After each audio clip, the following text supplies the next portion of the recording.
What's up? Hey, hello everyone. Wow, so today we are back going to be talking about Survivor Season 42, Episode 3, and this was a hot mess episode. So, my name is Rachel. I'm Alyssa, and I feel like Hot Mess Express is just like the perfect way to describe this whole thing. Just because, jeez Louise, I feel like some poor decisions were made, some people were kind of dumb. I guess it just shows you that even 7 days of food and sleep deprivation can really do a number on you. Yeah, literally, this episode was so wild. I'm like, this is such great tea for viewers. I was on the edge of my seat the entire episode. I was so stressed. I was like, oh my gosh, what is happening? This is insane. Because of the twists, though, and then people's actions regarding the twists, and then poor decisions regarding the twists and losing votes. So I don't know. I feel like I'm having trouble grappling. Like it was such good TV, but it's only because of the product of people's bad decisions regarding twists. So then I'm like, oh, Jeff is going to see, yeah, ratings are up. People like this, and then add more losing votes. Yeah, I feel like it's one of those things where going through the amount of advantages that were present at this moment, just like it's crazy because you have the three-way idol that we've only seen two people find their pieces of the three-way idol, but then two people have an extra vote. There was a potential for another person to have gotten an extra vote this episode, and I guess in a way I'm glad that people made really stupid decisions with the twist because we are rapidly heading towards advantage getting again if they just keep throwing in more and more twists. Now it's like the opposite of advantage get in. It's everyone loses their vote get in. Like soon we'll have one person voting. When we talk about the Orange Tribe, it might be two people voting next week, only out of four. Yeah, and this week we had 4 people out of 6 voting, and then when there was a tie, it ended up being only 2 out of 6. And I feel like that's not the way that Survivor should work. Yeah, so we'll get into that with this jam packed episode.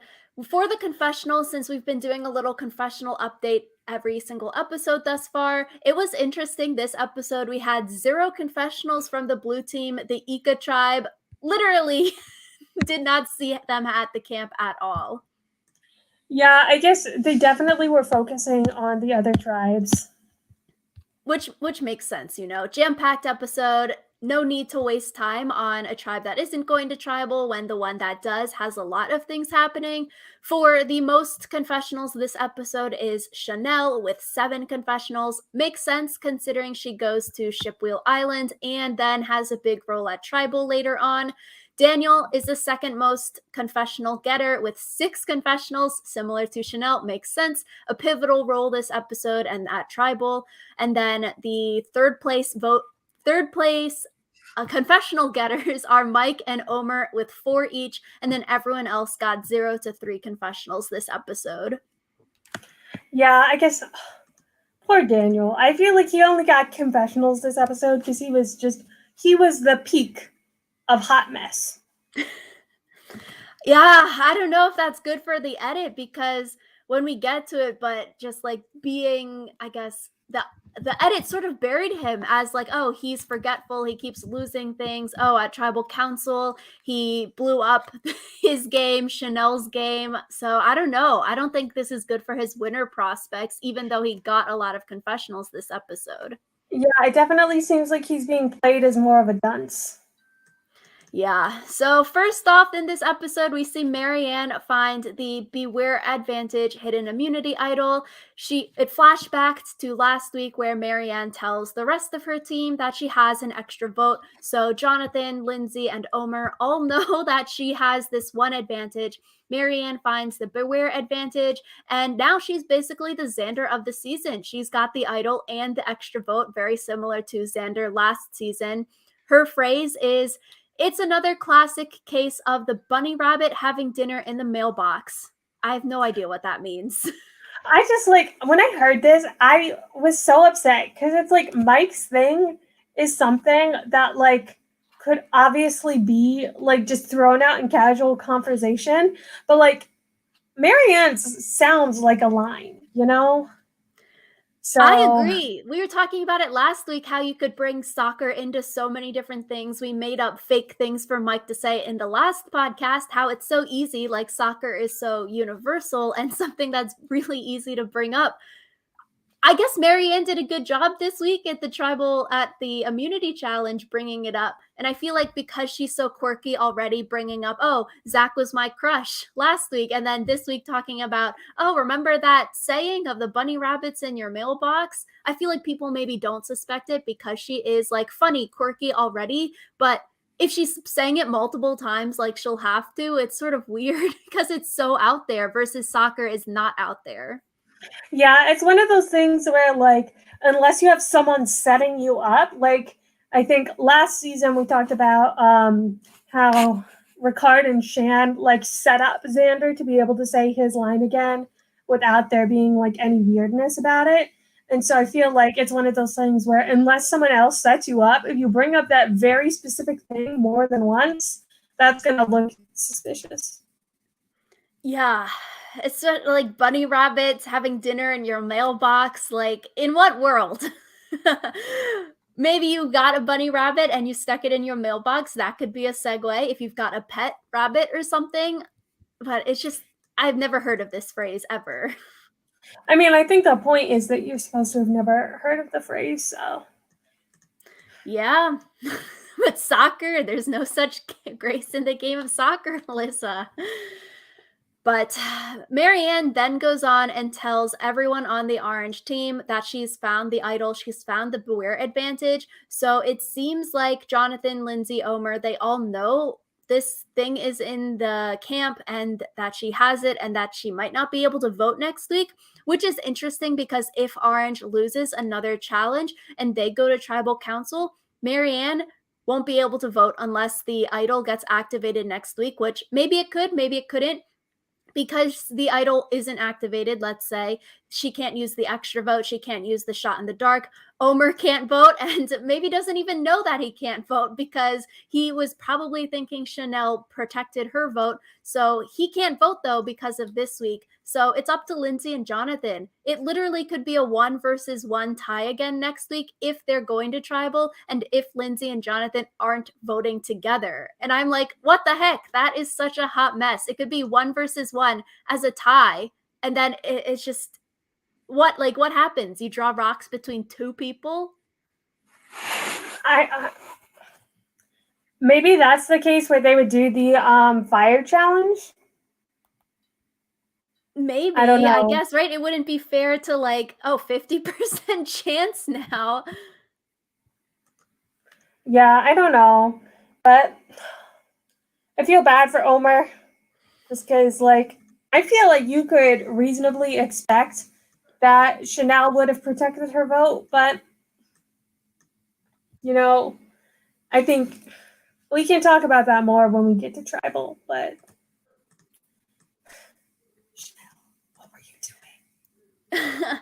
I feel like maybe though Orange won't go to tribal council again, so he won't even have to deal with this 1v1 scenario. And maybe Jonathan and Lindsay vote together because maybe they realize Marianne can't vote and they could get majority if they wanted to vote Omer out or something like that. So maybe it would be 2-0 if they vote together and they're not voting against one another. I don't know. This is a hot mess. I want to see it happen, but I also don't want to see it happen because I don't know. It's so complicated if only 2 votes are being cast. I want to see it happen just so I have an answer to all of my hypotheticals, but I don't want to see it happen because it would definitely encourage Jeff and his whole, we must have a billion advantages thing. Yeah. Speaking of advantages, we also get to see Mike and Daniel, their idol clue fiasco. So last week we were talking on the podcast, we thought it'd be funny if Mike was faking being forgetful, faking being klutzy. Oh, haha, I just keep on losing the idol. You don't need to worry about me. I'm just forgetful. I'm not threatening. We thought that was a hypothetical. If someone did that as strategy, haha, that would be cool, interesting strategy. Turns out Mike isn't the one faking being klutzy. It's Daniel who is the one who isn't faking it, but he actually might be forgetful on the island. We see him losing the idol clue multiple times, and he's not faking him losing the clue. Yeah, and just he loses so much stuff, and I wonder, like, the island is pretty small. How do you keep losing stuff when, like, you go to maybe like 3 different locations? It's like in the exit interviews with Jenny, she said that Daniel lost his water bottle and then he was using her water bottle. And then the idol clue missing from the episode we saw, this was actually the second time that Daniel lost the idol, lost the clue. So it's like, oh no, no wonder Mike was so hesitant of like digging the idol back up, giving him the clues and stuff to look at because if he keeps losing it, that's not good. Especially last week, we were thinking, oh, what if Daniel stole the idol from Mike and just said, hey, I don't remember where I put it, but actually he took it out from under Mike? That would be maybe interesting strategy. But no, I guess Daniel just keeps misplacing these things. Yeah, he's actually incompetent, not just faking incompetence.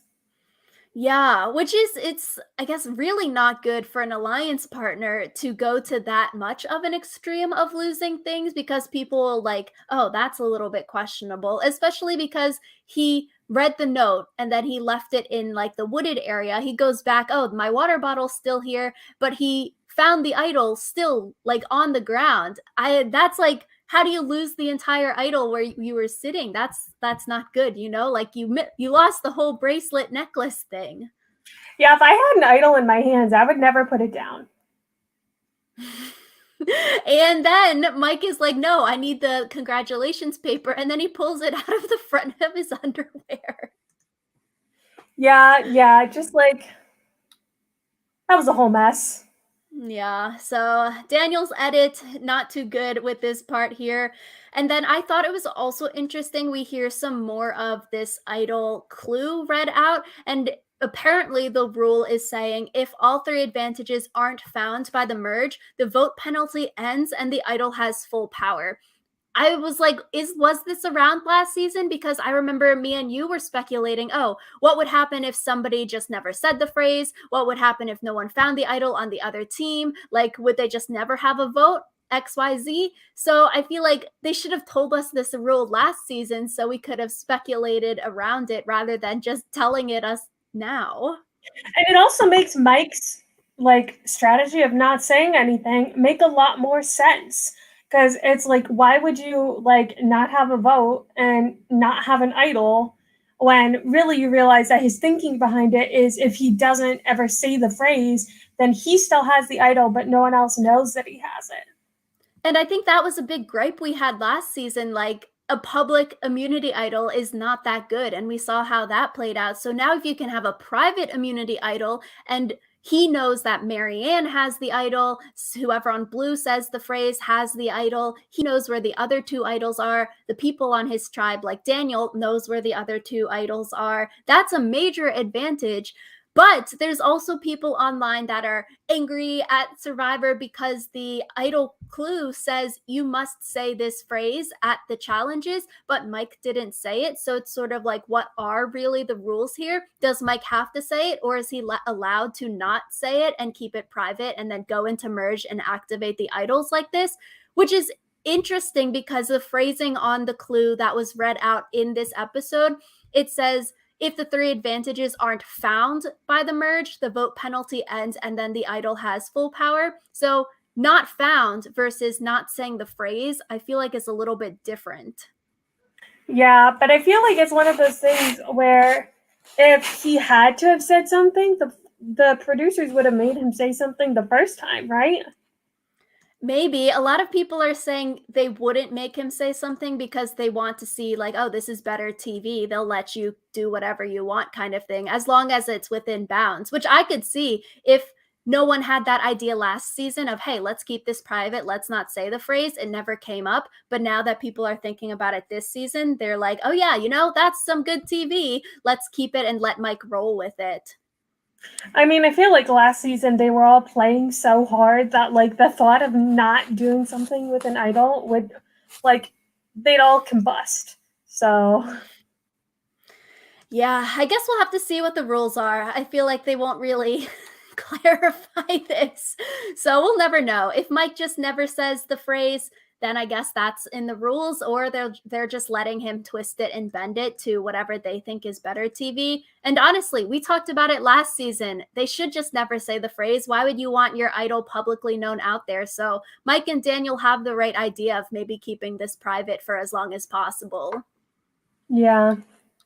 I guess we'll have to see how that strategy plays out for them, though. Yeah. So we go into the immunity challenge. It's the JD, money challenge.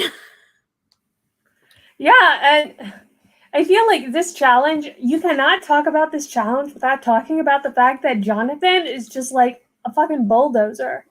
This man is single-handedly the reason that his tribe won. And that is not an exaggeration in literally any sense of the word. Because he was the one who got the ladder. He was the one who carried the ladder. He held the ladder up while like being pushed by these huge waves so Lindsay could get the key.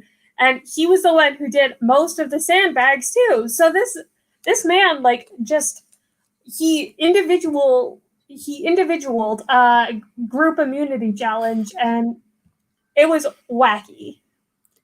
I 100% agree. Jonathan beasted this challenge. I need to see Jonathan on any kind of physical challenge based show. He needs to go on the challenge show. Like, Jonathan just needs a whole other TV show where Jonathan tries things, regular things. Jonathan swimming. We see that he's really good at that. So that's great. Maybe Jonathan versus regular people for things. So Jonathan swimming and he swims against other people. Maybe swimming against Olympians. Jonathan playing basketball. Him versus 5 people.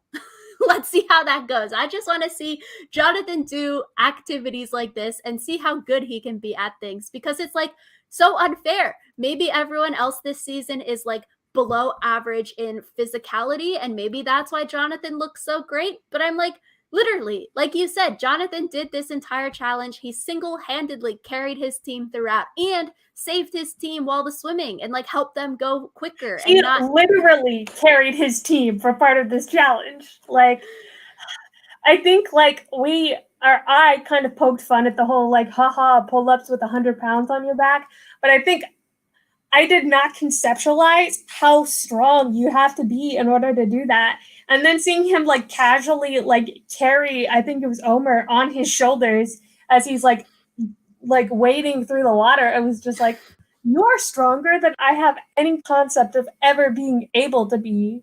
Like, what the hell? Jonathan needs his own show. I want to see Jonathan do athletic things, regular people things, and we can just see how good he is at random things. It's like so wild. He is very, very strong. I'm like, dang, which that makes him such a threat though.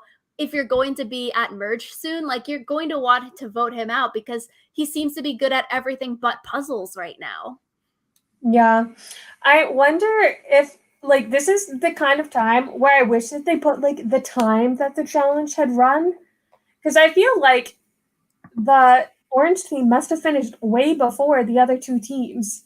Just because like the other two teams were still struggling with the like wave with the water portion of the challenge when Jonathan's team was like done. So I wish that we had seen like how far ahead they were. Yeah, that water was so rough. Like, not eating, not sleeping, trying to swim and tread water, especially not in like a regular swimming pool, but in the ocean where there's a current and there's those big waves crashing. And if you're not even a strong swimmer to begin with, like people are practicing in a regular swimming pool, they're swimming, they're not practicing like open water swimming in the ocean or anything. Like, this is so dangerous to begin with, especially then you start breathing in water because of the waves. You're trying to tread water or jump up and down or swim. You'll start panicking and then breathe in more water. And it's just such a bad situation all around. Yeah. So I feel bad for them. I'm glad that Jeff like brought them in, because there were some times when I was like genuinely worried about their ability, because it looked like some of them were getting knocked against that like big like central pole that had the key on it. I was worried about like their safety. Yeah, and with the time stuff that you just mentioned, I'm surprised that they let them swim and struggle in the water for so long. So like Jeff in an interview said they were there for 22 minutes, but then Jenny in an exit interview said that maybe they were there for 45 minutes or an hour in the water. So it I guess there's some differences there. Maybe Jenny, as a contestant, didn't have a good conception of time in the water, but maybe also Jeff for 22 minutes meant they were only there for 22 minutes at the ladder portion, trying to get the key, and not at the first ladder section where you had to swim down and get the buoy out to get the ladder. So I'm like, say it's between 22 and 1 hour that they were in the water. That is so long. I feel like you should have stopped that at like 10 minutes. Like to even let them struggle for 22 minutes, that seems like such a long time. Yeah, especially when like 22 minutes with something that physical drains a ton of energy. Yeah, So, for regular people that aren't sleep deprived, not eating any food, like dang, I don't know. Like it is good that they stopped the challenge. Unlike like we mentioned last week, Survivor South Africa in one of their swimming challenges, a lot of the contestants had troubles with the swimming portion and they didn't like stop it or get those people help or anything. But it was just so stressful to watch because of the water portion. yeah, I was like waiting for someone to get hurt. So, Yeah, so they stopped this and then they let them start again at the beach. And it was stressful here because the two teams, second and third, were really, really close together. Between blue and green, there was one sandbag between them. It was so, so, so close, but green loses the immunity challenge. yeah, which was sad, but it is what it is. Yeah, honestly, I was hoping that blue would lose and then green wouldn't because I feel like I liked all the 6 people on green, so I was sort of sad. But then we got that like insane tribal council that I was like, oh, I guess, it was more entertaining that green went to tribal over blue. Yeah, I feel like green was like so much of a hot mess that if blue had gone to tribal council, like it wouldn't have been as messy.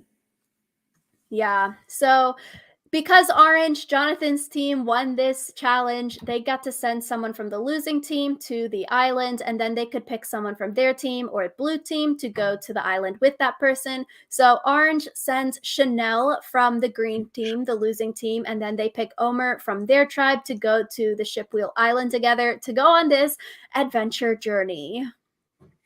Yeah, I wish we had gotten a little bit from someone about why they picked Chanelle, just because that seems like kind of a random pick to me, but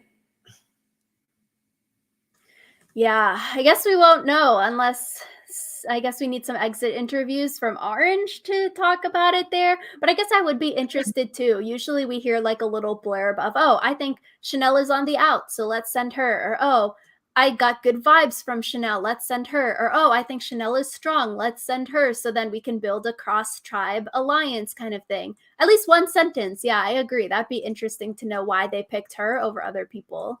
and I guess also I would have liked to know why they picked Omer because I feel like I don't remember hearing anything about why they picked him either. Yeah.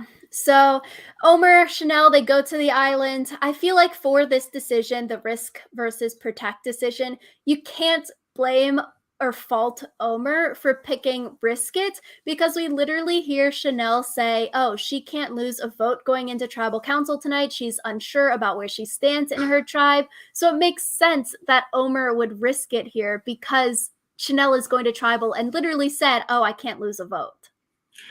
And it's so weird because like Chanelle gets to the ship wheel and she's like, I think Omer and I had a great connection. I think he wants to set me up for success. And it's like, I don't care how good of a connection you have with someone. If you tell someone that you need your vote tonight, their immediate thought is not going to be like, oh, I'm going to give her her vote and give her an extra vote. Your immediate thought is going to be like, oh, she's going to protect her vote because she needs a vote tonight. Like it seemed like Chanelle just got greedy with wanting the extra vote, and in doing so, she like sent this whole thing spiraling. Yeah, I'm like wondering where is the miscommunication that both would risk it here because it was said multiple times like I'm saving my vote, I need it tonight. And then it was also said by both of them, "Oh, if there's a way that we can both get something today, let's do it and let's try to both get an advantage." And then I was like, "What? When in ever worlds of Survivor where two people could win something and nothing bad happens. Like that phrasing of let's both get something if we can makes no sense. Yeah. And I think it's also like poor Chanelle. Like I almost feel bad for her, but like she said something to the effect of I can control the vote without even having one. And I'm like, "Oh, honey." As soon as those words exited her mouth, I knew that we were going to be in for like a shit show. Yeah, you never say anything confident as and like a confessional or anything because you know if things aren't going your way, they're going to stick that in the TV show and make you look like a big goofy like bad survivor player because you said something a little bit too confident when things weren't going your way. So you always got to like toe the line and never say anything too cocky and never like it's because you know it's going to be on the TV, you know? You got to hedge your bets, man. I guess. It is better TV if you got a bunch of, like, people that are really, really cocky in confessionals, but I agree. I feel like Chanelle maybe got overexcited when she was making the decision to risk it versus protect it, like, playing it safe is boring for TV, so if you're thinking in that regards, saying risk it, "Oh, yeah, I want the extra vote, I want to risk it, I think Omer is going to help me today," is the sexier move for TV if you're thinking in those terms. But I agree. I'm like, you just met Omer. Like, why would he ever give you something? Why would he help you and let you get your vote and an extra vote? Like, where is the logic there? Like last season, we saw specifically with Evie and Deshawn, they said, "Hey, Deshawn, you can have the thing. I'm going to tribal tonight." Same with Shan and Liana. Shan is like, "Liana, you can have the advantage. I'm going to protect." So, like, explicitly saying, you take the advantage, you take the thing. Where was the miscommunication here? I think the miscommunication came with the fact of like if we can both get something, I think both people interpreted that to be like, "Oh, you take the thing," rather than Oh my like gosh, yeah. so. Yeah, It could honestly, it could be. Maybe they were since this is the second time people went to the island, last time there were 3 people, they thought maybe because it's 2 people, they could both get something this time, but I don't know, the logic is just not logicking here for Chanel's decision, yeah, no kidding. which is supposed to be a 3-2 vote. Easy. If Chanel had her vote, easy vote out, the majority can vote out someone in the minority. But then literally, Chanel's decision here snowballed into a chaos of a tribal council. So pre-tribal, we see Hai like Chanel comes back. They're saying let's split the votes and everything. Hai is saying let's do a 3-1 split vote, which makes no sense because if it's 3-1, Mike and Jenny are voting together as a 2. If they're splitting the votes in the case of an idol, a 3-1 doesn't make sense. So Chanel saying let's split the votes 2-2-2 makes a lot more sense if they're thinking, hey, let's split because of an idol play. I guess at the time, did they know that Mike didn't have a vote? Because I'm Hmm. still unsure of who knew when that Mike didn't have a vote. I guess we're assuming Hai doesn't know that Mike has a vote, so but maybe he doesn't. That's why Hai said 3-1 because it'd be 3-1-1 with Mike not voting, which maybe someone told Hai that hey, Mike isn't voting, but given tribal council with Hai's faces, maybe he wasn't in on the loop of Mike not voting plus another person not voting. Well, also it sounded like Chanel made it seem like or she had her vote still. So Yeah, I think that she could only be. told Daniel, and then even Jenny and Mike were sort of not in the loop there. I mean, that could be more of his reason for shock because I feel like it's one thing not to know something from omission, and it's one thing for your ally to lie straight to your face about something. So I feel like his shock would be more for Chanel, but I don't Yeah, know. could be a mix of both with everything. I'm like, if Hai did know that Mike couldn't vote, then his thinking a 3-1-1 split makes sense since Chanel had all that information saying a 2-2-2.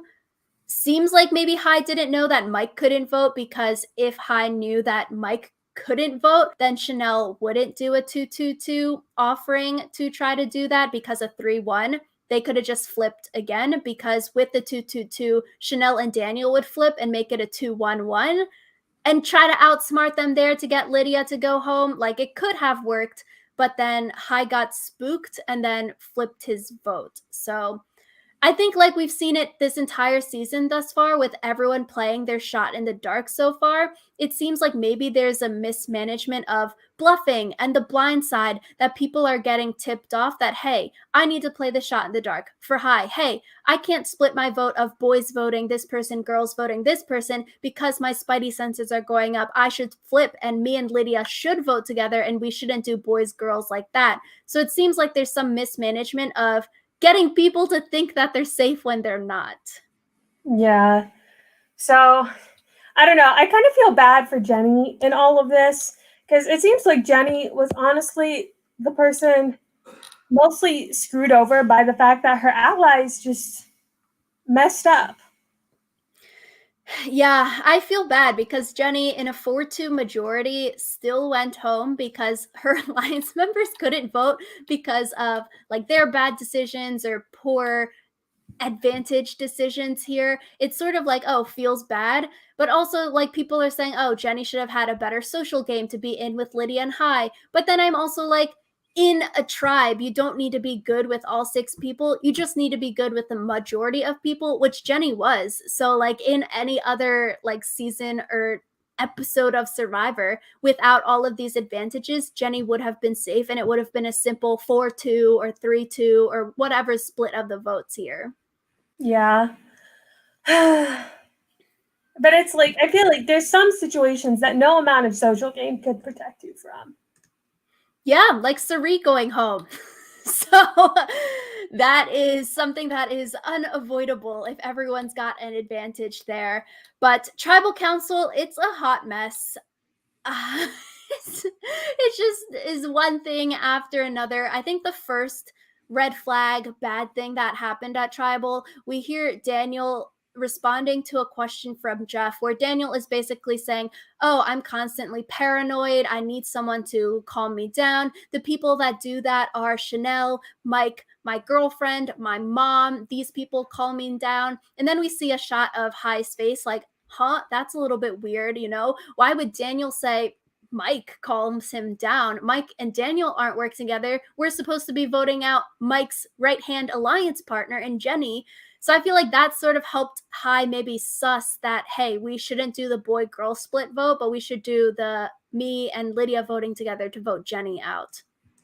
Yeah, it also just seems like, why would you want to show your hand like that? Like, why say people in the game at all? Just be like, my girlfriend and my mom calm me down. And that's all you need to do.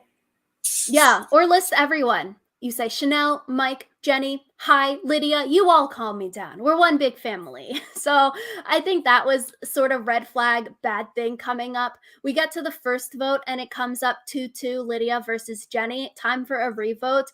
The revote comes up and it's 1-1, Lydia versus Jenny. Hai's face here is so relatable. He is so confused about what is happening, and it makes so much sense that he would be confused because they didn't see season 41. They didn't know that so many people would be losing their votes for all of these random things. This vote losing hasn't happened in previous seasons this much, where 4 people out of 6 would only be voting. So Hai's facial expressions and confusion is just so relatable and so good here.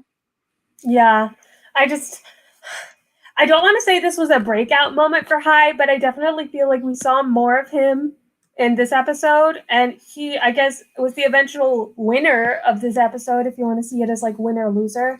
So it was a good episode for Hai.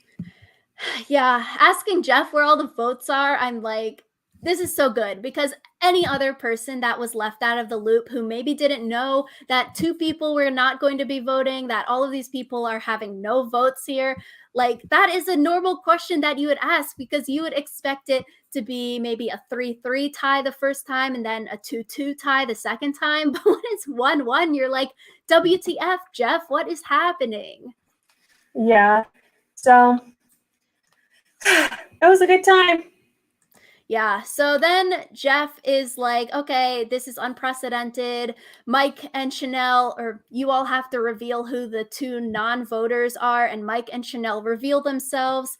I do wonder, like, could Jeff had not like said, hey, two people need to reveal themselves, rather say, hey, two people didn't vote, you guys can reveal yourselves if you want or you won't, because saying the two people need to say it now sort of like gives their cards a little bit. If you just say two people can tell if they voted or not, it sort of allows for more mystery and strategizing around it. Like, you all discuss, if the two people want to reveal themselves, they can do so. If not, then oh, it's you don't know who voted and who didn't. But for the revote, like, everyone, I guess, will raise their hands and whatnot. It just like it would be interesting to see people pretend that they voted or that they didn't vote when they really did vote or not vote. Like, what if Daniel pretended he didn't vote and like Chanelle pretended she did vote for some reason? Yeah, I think the thing is ultimately only the people who voted got a say in like the revote. And so they wanted to make sure that like the right people got a say in the revote. So, yeah. Yeah, I guess it makes it a little bit more complicated if people don't know who were the voters and who were the non voters, especially because it seems like only Hai and Lydia were out of the loop and were the only two people who didn't know that Mike and Chanelle were the non voters. So, like, Daniel had all the information and Hai didn't have all the information. But it just, I don't know, seems a little bit unfair that, hey, you got a disadvantage for getting some kind of clue or going on the island trip, that now you have to reveal yourself as someone that didn't vote, because now people might question, like, why is Mike not voting? Mike didn't go on an island trip. What does he have? Maybe we need to vote him out because why is he not voting? Like, things like that, where if he didn't have to reveal that he didn't vote, like, you wouldn't have those questions about what advantage does Mike have? Like, why is he not voting?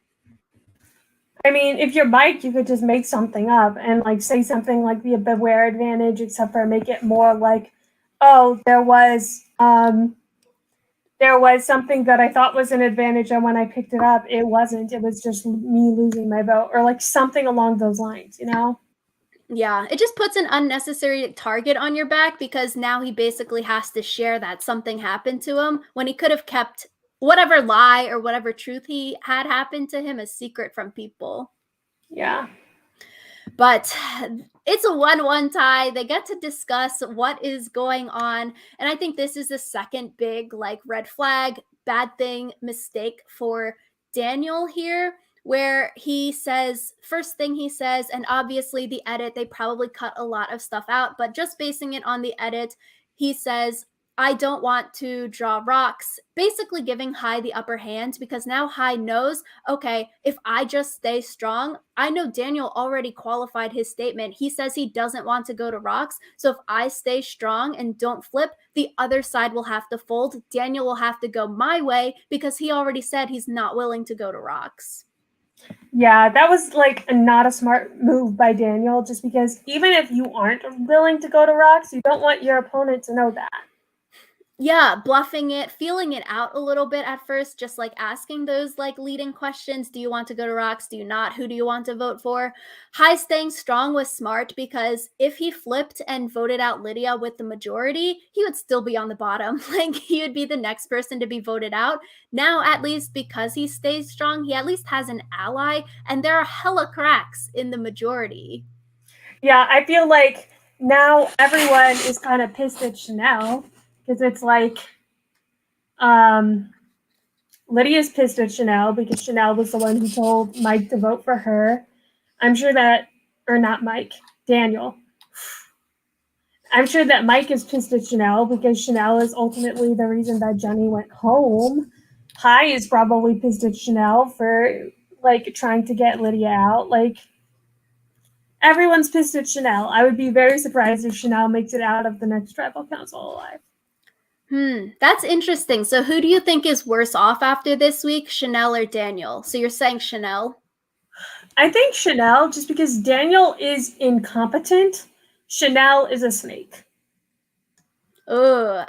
I think I guess I'm a little bit different from you here. I think the Chanelle versus Daniel, who's in more hot water next week, is a little bit tricky. I feel like going into next week, Hai and Lydia could have a lot of power now. If Mike can't vote, if the idol doesn't get activated, it could be a 2-2, Hai and Lydia versus Chanelle and Daniel, but seems unlikely considering Daniel threw Chanelle way under the bus. They might not want to work together anymore. So it gives Hai and Lydia a lot of power. I think like Hai and Lydia could vote out Daniel, but then you're making it a 2-2 again the following vote where Chanelle and Mike would team up and then Hai and Lydia would still be a team. So I feel like if you're Hai and Lydia, you would bring in Daniel to work with you, even though like he's maybe a little bit sketchy. He blew up at tribal council. He's a number and like he can't really go anywhere else if Mike and Chanelle are really, really mad at him for blowing up at tribal council.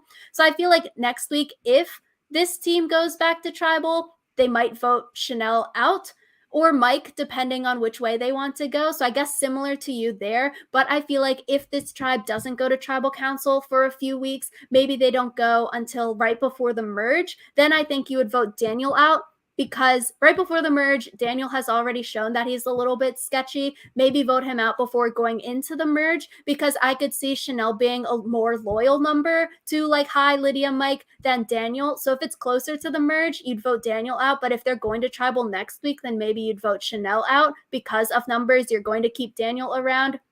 So I think it depends. They're both in a little bit of hot water. Yeah. So I think it's also Daniel has shown that he's malleable. Like he folded, I guess we don't know how long tribal was, but like he folded eventually. He changed his vote. And I feel like Chanelle maybe would be more stubborn because she was the one who like tried to orchestrate this, had this whole plan and kind of just like tried to stick to her plan even when it obviously wasn't working. So low key, I wish they went to Rocks. I wanted to see it for some drama. Like Survivor South Africa, one of the seasons that we recapped last year. Won't spoil it for you all, but we recapped 3 seasons. In episode 2 of one of them, there was a rock draw, and these were big tribes. They weren't teams of 6 like this. So it's like, Rocks pre-merge, it'd be so fun. Sort of bad strategy, like they shouldn't have gone to Rocks here, but for drama, it would have been fun to see Rocks here. yeah. But I guess it does make sense that they didn't go to Rocks. They don't do everything just for the TV. So Yeah, makes sense. So the I guess final thing that Daniel sort of does bad at tribal council, he says Chanelle made me do it. Chanelle made me vote Lydia out, which I guess he's not wrong technically because we do see Chanelle whisper Lydia, vote Lydia at tribal council. And when Chanelle came back from the island, she says when Daniel is filling her in on what's up, she says, no, we need to keep Jenny. Let's vote Lydia out. So in some sense, you could say, yeah, Chanelle told Daniel how to vote. But I think where he went wrong was placing all of the blame on Chanelle. Like, Chanelle didn't force you to vote Lydia. Like, she doesn't, like, isn't blackmailing you, hasn't kidnapped your family, and is saying, vote this way or else kind of thing. Like, Daniel has free choice. Any person on this team can make whatever decision they want. So I feel like placing all of the blame on Chanelle wasn't a good thing at tribal council. I actually think that was the best thing that he could have done though, because like if he hadn't said that, then Chanelle might have gotten through this whole plan scot free. And I feel like being like, I didn't want to do this, but I thought this is what my ally who doesn't have a vote wanted. Like, I feel like you could definitely cam it up as like, I'm a really loyal person. And I knew that Chanelle wouldn't have a vote. And so I voted for her.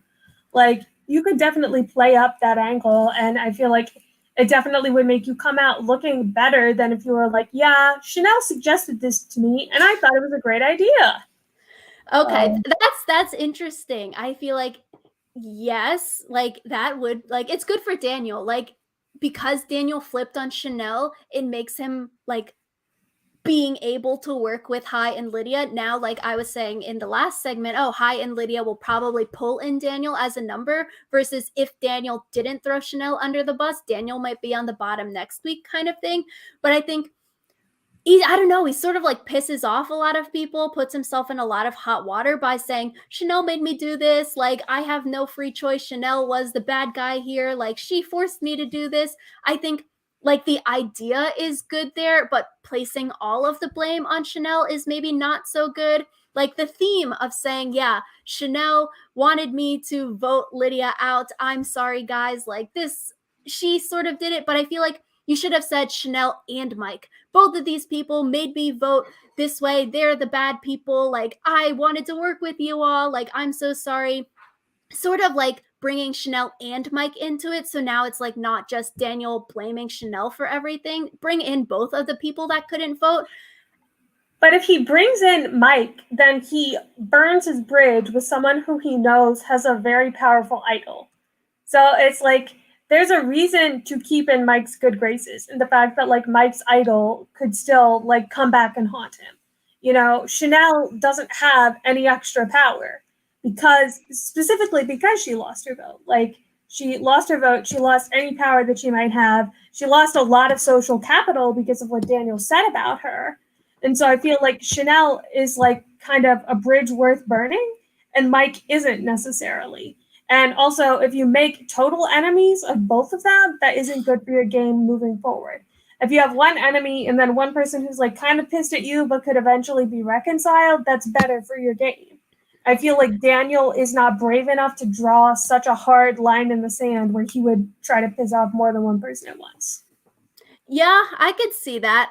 I just feel like from the preview from next week, which is bringing in like extra information, maybe isn't true from the preview. Like Mike is yelling at Daniel. I feel like if you're placing all the blame on Chanelle, Mike seems like such a loyal guy, maybe like more of an old school player because he's older. Like he is not necessarily going to take it well of, oh, one alliance member is throwing another alliance member under the bus and sort of blaming Daniel for letting Jenny go home. But if Daniel said, hey, Chanelle and Mike, you two tell me who to vote for. Do you want me to keep Lydia? Do you want me to keep Jenny? Sort of placing the blame on Chanelle and Mike for if Jenny goes home. So then Daniel can say, oh, I'm scot-free. You two made the decision.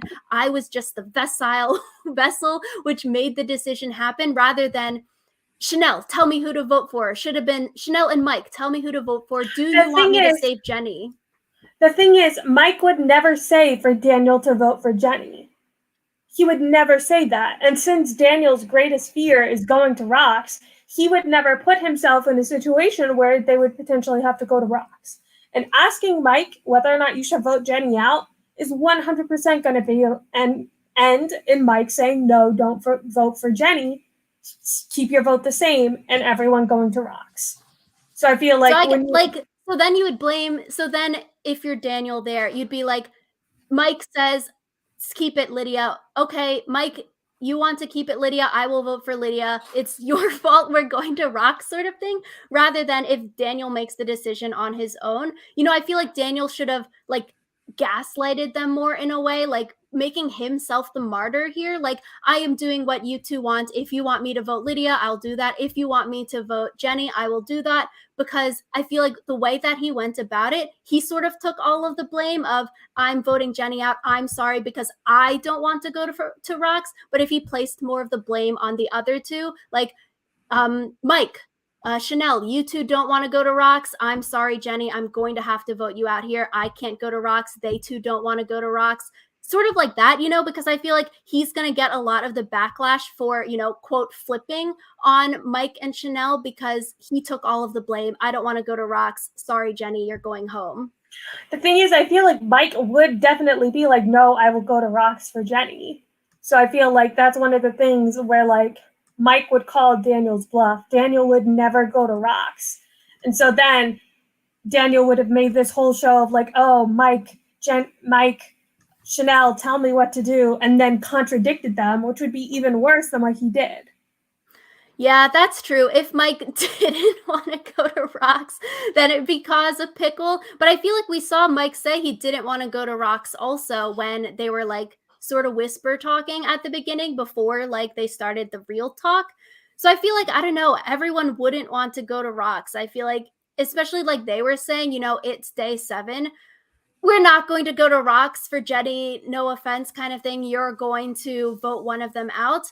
And so I feel like it's such a hard decision, you know. They're all on the spot, and that's why Daniel was like sort of blubbering in his talking and blaming Chanelle. But I feel like if you had more time to think about it, you'd make it more of a we decision, not me or not Chanelle forced me to do it, but we as a threesome, we are the majority. We made this decision. So sort of trying to get the backlash off of you for next week. But I feel like throwing Chanelle so far under the bus sort of is going to make Mike pissed off at you and Chanelle pissed off at you. But you can say it is a good move because now Daniel is in the majority, maybe if he teams up with Hai and Lydia by throwing Chanelle under the bus. The thing is, I think Mike would have been mad no matter what if Jenny going home was the final result. Even if he had made this a we thing, like, I don't see a way that Daniel could have won when it comes to that with Mike and Chanelle. So at least this way,